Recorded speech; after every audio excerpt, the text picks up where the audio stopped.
حیا ایک خوبصورت حسن ہے، اور نبی پاک صلی اللہ علیہ وسلم نے فرمایا جب تو بے حیا ہو جائے نا پھر تو آزاد ہے، پھر تو جو مرضی کا، پھر تو جو. اس لیے بزرگ جب کسی کو بے حیا کہتے تھے نا، اللہ اکبر، اور جب کسی کو کہتے تھے نا یہ بے حیا ہے تو لوگ سمجھتے تھے کہ کوئی ہلکی سی بات کر دی ہے، لیکن ان کا معنی یہ ہوتا تھا کہ بس بھائی اب اس کے ساتھ کوئی کلام کرنے کی ضرورت ہے، اس کو اب اصلاح کی ضرورت نہیں، یہ بے حیا ہے. کیا معنی؟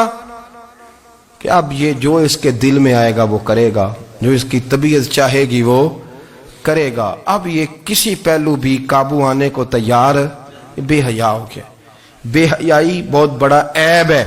اور جو لوگ کہتے ہیں کہ ہمیں بالکل آزادی ہونی چاہیے، ہمارا اپنا جسم ہے تو ہماری اپنی مرضی چلے گی. ایک وزیر صاحب ہیں، پتہ نہیں میں ان کو جانتا تو نہیں، انہوں نے سینٹ میں تقریر کی ہے، میں نے ان کی بات سنی ہے. اس نے کہا نہیں بھائی، جسم رب کا ہے تو مرضی بھی تو رب کریم کی چلے گی، اور مرضی بھی اللہ کی. یہ مجھے تھوڑا سا مسئلہ ہے جسم پر، کبھی کبھی مجھے کثرت سفر سے الرجی ہو جاتی ہے. میرے ساتھ لوگ نا دل سے پیار کرتے ہیں، شاید ہی کوئی اچھا ڈاکٹر ہو جس تک میرے سنگی مجھے لے کے نہ گئے ہوں، پر جسم اللہ کا ہے نا، مرضی بھی جب وہ چاہے گا صحت دے گا.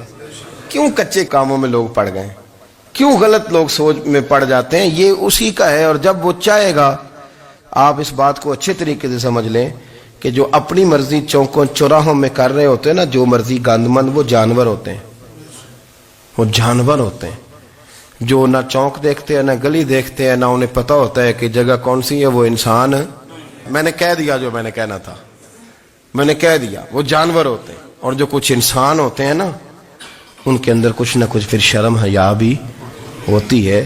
وہ چوکوں چوراہوں میں وہ حرکتیں اور وہ کام نہیں کرتے جو جانور کرتے ہیں. ان کے لیے بڑے پردے ہوتے ہیں، ان کے لیے بڑی باتیں ہوتی ہے، ان کے لیے بڑا کچھ ہوتا ہے.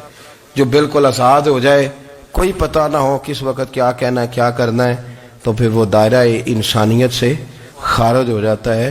ہم آپ کو کیا دعوت دیں؟ آپ تو وہ باتیں کر رہے ہیں جو اسلام کا انسانیت کے حق میں بھی ٹھیک نہیں. آپ تو وہ والی باتیں کر رہے ہیں جن کا انسانیت بھی تقاضا نہیں کرتی کہ یہ باتیں ہونی چاہیے. لیکن ایک بات، میں تو جذباتی نہیں ہوتا، میں بڑے غور سے چیزوں کو دیکھتا ہوں، سنتا ہوں. اور نہ میں ان موسمی مینڈکوں کی، وہ مجھے عاتق صاحب کہنے لگے جی بڑے بڑے مولوی ایک بندے کے ساتھ بیٹھے ہوئے ہوتے تھے اور وہ روزے میں بڑے بڑے درس دیتا تھا تو وہ بھی فلانی حرکتیں کر رہا ہے. تو میں نے کہا ہم نے تو پرانا کہا تھا کہ موسمی مینڈک ہے، تو پرانے کہہ رہے ہیں کہ اداکار ہے. تو وہ جہاں کاسٹ کریں گے وہاں وہ اداکاری کرے گا. آپ کسی مذہبی جگہ کر لیں تو وہاں کر لے گا، کہیں اور جگہ کریں گے تو ہم تو پرانا کہہ رہے ہیں. تو کسی کو کبھی سمجھ آتی ہے تو کسی کو کبھی اور جگہ جا کے سمجھ آتی ہے. ہم ان لوگوں سے پریشان نہیں ہوتے. کیوں؟ سن لیں، کوئی مایوسی نہیں. ان کے اندر جتنا زور ہے وہ لگائیں. یہ ملک بنا ہے رسول اللہ کے نام پہ، یہ اللہ نے تحفہ دیا ہے امت مسلمہ کو. یہ نبی پاک کے نام پہ بنا ہے تو یہاں جھنڈا بھی وہی والا بلند ہونا ہے جو مدینے والے رسول کا جھنڈا ہے، اور یہاں وہی کام چلے گا جو نبی پاک نے بیان فرمایا. تو اس طرح کئی لوگ آتے ہیں، وہ شور شار کرتے ہیں، چلے جاتے ہیں.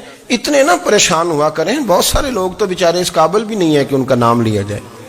مطلب اتنا ہم ان کو اہمیت دے دیں، ان کا ذکر کریں، ان کا نام لیں، ان کی بات کریں، وہ بیچارے اس قابل ہی نہیں ہے. مطلب سٹیٹس ہی نہیں ہے ہمارا. اتنے فارغ ہیں ہم کہ اب جو بندہ آئے گا کہانی چھیڑے گا تو ہم چھیڑ جائیں گے. اور بھائی اللہ کا فضل ہے الحمدللہ تعالی، لوگوں نے بڑا شور کیا اور بڑے زمانے سے دنیا شور کر رہی ہے، پر اللہ کے گھر مسجدیں بھری ہوئی ہیں، مسجدیں بھری ہوئی ہیں. ہماری بیٹیاں پردے کرتی ہیں، پردے کو پسند کرتی ہیں، وہ حجاب میں رہتی ہیں، وہ سمجھتی ہیں کہ ہمارا اصل حسن کیا ہے. تو یہ پراپوگنڈا پرانا چلا آ رہا ہے.